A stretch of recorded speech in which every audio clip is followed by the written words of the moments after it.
United States के homeland security adviser Stephen Miller ने यह दावा किया कि वेनेजुएला का ऑयल असल में अमेरिका का है। उनका कहना है कि पुराने जमाने में अमेरिकन कंपनीज ने वेनेजुएला में ऑयल निकालने का काम शुरू किया था और ऑयल इंडस्ट्री बनाई थी, इसलिए अमेरिका का उस पर पूरा हक है। यह बयान तब आया जब डोनाल्ड ट्रंप ने यह ऐलान किया कि वेनेजुएला के ऑयल टैंकर्स पर मुकम्मल ब्लॉकेड लगाई जा रही है।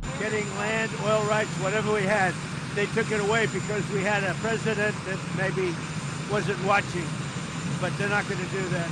We want it back. They took our oil rights. We had a lot of oil there.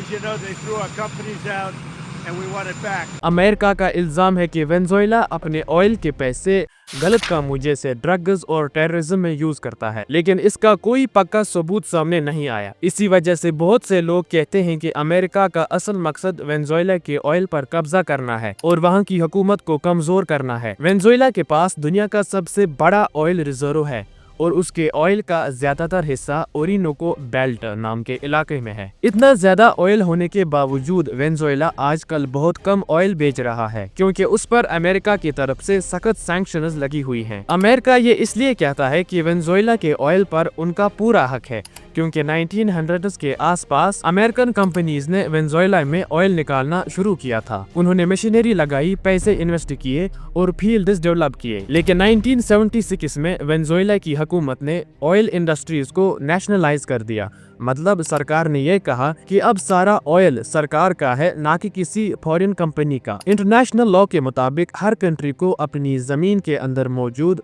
Natural resources पर पूरा हक है। इस कानून को परमानेंट सॉवरेनिटी और नेचुरल रिसोर्सेज कहते हैं। तो इस लॉ के अकॉर्डिंग वेनेजुएला का जो ऑयल है वो सिर्फ वेनेजुएला का है, ना कि अमेरिका का। इसीलिए सीधी सी बात यह है कि अमेरिका का वेनेजुएला के ऑयल पर कोई लीगल या कानूनी हक नहीं है। अमेरिका सिर्फ टैक्टिक्स और पॉलिटिकल प्रेशर यूज कर रहा है, लेकिन इंटरनेशनल लॉ सिर्फ वेनेजुएला के साथ खड़े हैं।